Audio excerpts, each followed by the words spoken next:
Do you ever wonder why S&R's fast food restaurant is located near the exit? Why, in order to access it, you have to go through the middle of the store first? And do you think that it's a coincidence that S&R just decided to sell really good food at relatively cheap prices? Well, I'm gonna talk about the science behind the store layout of S&R and how every little detail in their stores are designed to psychologically get people to spend more every time they visit. I'll also be talking about how S&R was founded by a US-based company, the story behind its name, and why Puregold acquired it for over 16.5 billion pesos. My name is Chris Garin, welcome to Brand Origins.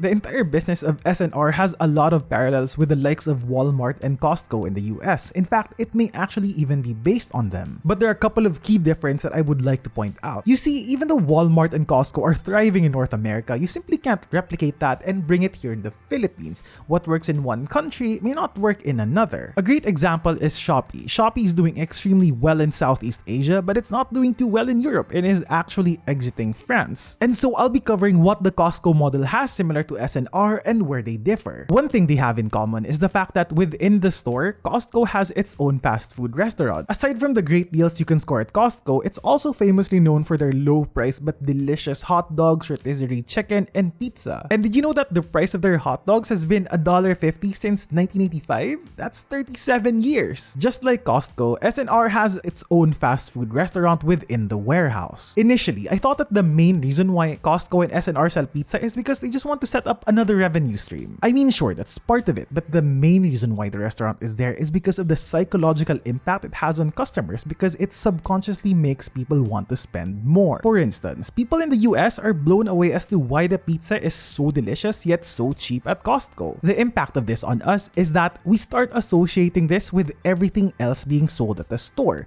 If the pizza is considered a high quality pizza but is really affordable, then people can actually start associating that products in Costco supermarket is also of high quality and affordable, and as a result, this makes people spend more. It's the same case with S&R. I wouldn't necessarily consider their pizza as cheap, but in terms of quality and price, it's a winner. And so Filipinos just start associating this with everything else in the store. Because of the good deal you're getting on the high quality pizza, we start reinforcing the idea that S&R is the place to go to get a good deal on high quality grocery items. The fact that there's a fast food restaurant within the store is in itself another tactic to get people to spend more. There is a scientific explanation as to why you're not supposed to do grocery shopping when you're hungry. Apparently, when you shop for groceries when you're hungry, you're bound to buy more. Buy unhealthy food that's going to satisfy your temporary cravings. And have you noticed that in S&R, the restaurant is located near the exit? And in order to get to the exit, you can't just go through the entrance and walk straight there. You have to go through a couple of aisles. And that's not a coincidence. That's been carefully thought of. Now, let's say you're not that hungry. As soon as you enter S&R, the smell of the pizza hits you.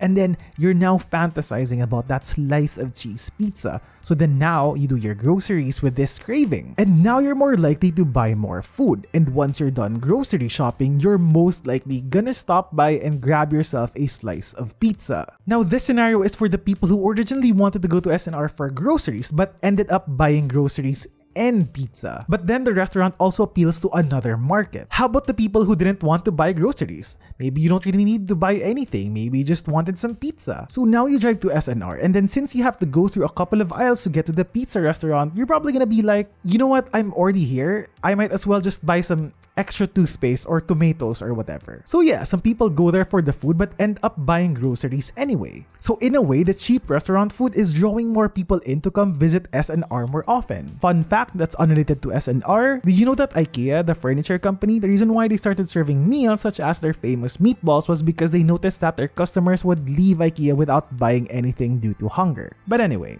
one key difference between Costco and S&R is that the margins of Costco and their hot meals are very small. But that's alright because, like I said, the goal of selling these isn't to necessarily to profit big from it alone, but to draw people in to buy more in-store items. In the case of S&R, they don't only sell their pizza within the hypermarket locations, they actually have standalone pizza restaurants. So this implies that their margins may actually be just like any other fast food restaurant. On the surface, I really thought that the core business of S&R was in selling bigger quantities of items at discounted prices. You can't just go in and buy a single can of Pure Foods corned beef, you would have to buy a pack of 6. But since it's a bigger pack, it's sold at a discounted price. Initially, I thought, oh, okay, I guess this is their appeal to customers. This is their selling point. If you're the type who buys more, you're gonna love it here because of the discounts. This is certainly the case for Costco. They're known for being around 10% cheaper than competitors, but in the case of S&R, the discounts aren't actually that significant. Like, they're actually cheaper supermarkets you can buy from. Here in Iloilo, if you really want to save money, you buy your groceries at Iloilo Supermart. Now, those are the discounted prices that you're gonna notice. And this is what fascinates me with S&R's appeal to Filipinos.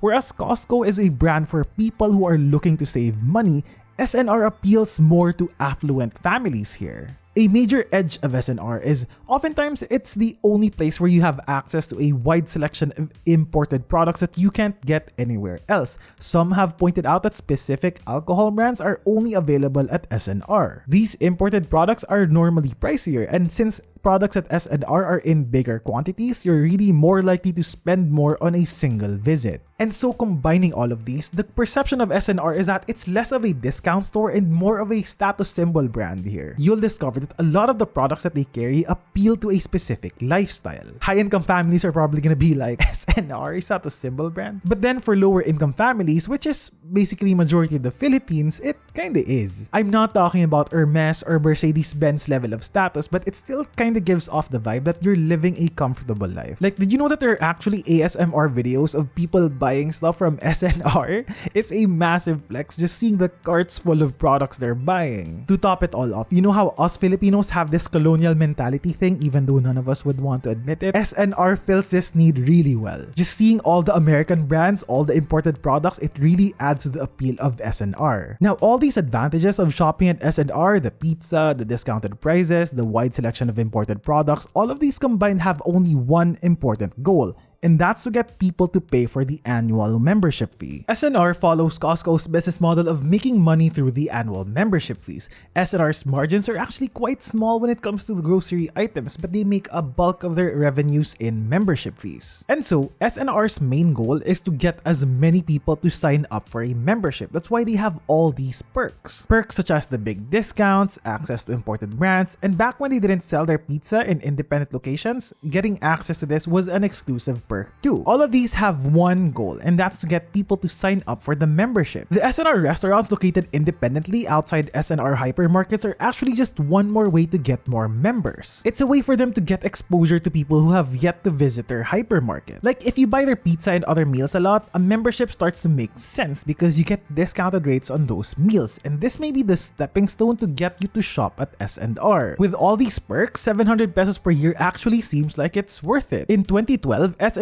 reported that it had over 215,000 members. Now, let's assume that their membership growth is at 10% per year, meaning in 2022, they should have roughly around 550,000 members, which means they should be making roughly around 385 million per year in membership fees alone. I also noticed that there are now S&R branded products. I've seen S&R dog food, S&R paper towels, S&R rice. They're pretty much doing what a lot of supermarkets are doing nowadays, which is private labeling. So what they do is they just figure out which product segments are selling really well, and then they create their own brand of that product. That's what Amazon is doing now by introducing Amazon Basics. But okay, enough about what S&R is doing right. Let's talk about how S&R started and why Puregold acquired them. S&R was established in 2001. S&R stands for Saul and Robert Price, the father and son duo that started the US-based Price Club with a couple of other founders. Now, this is a massive company, okay? It went public in 1980, and in 1983, they merged with Costco to create Price Costco. Just a little fun fact, Sam Walton, the founder of Walmart, even gives credit to Saul Price as being the father of this industry, and told him that he learned so much from the business model that Saul Price pioneered. Eventually, the younger Price, Robert Price, started a separate company called Price Enterprises or PriceSmart. PriceSmart is basically just replicating everything that Costco is doing right in the US and implementing that strategy in other countries, especially in South America, the Caribbean, and Asia. S&R was PriceSmart's version in the Philippines. So they launched in 2001 with branches in Manila, eventually expanding to their first branch outside Manila, which was in Mandaue, Cebu. 4 years later, in 2005, PriceSmart sold its shares shares of S&R to its minority partner, Carrila Management Corp. Carrila,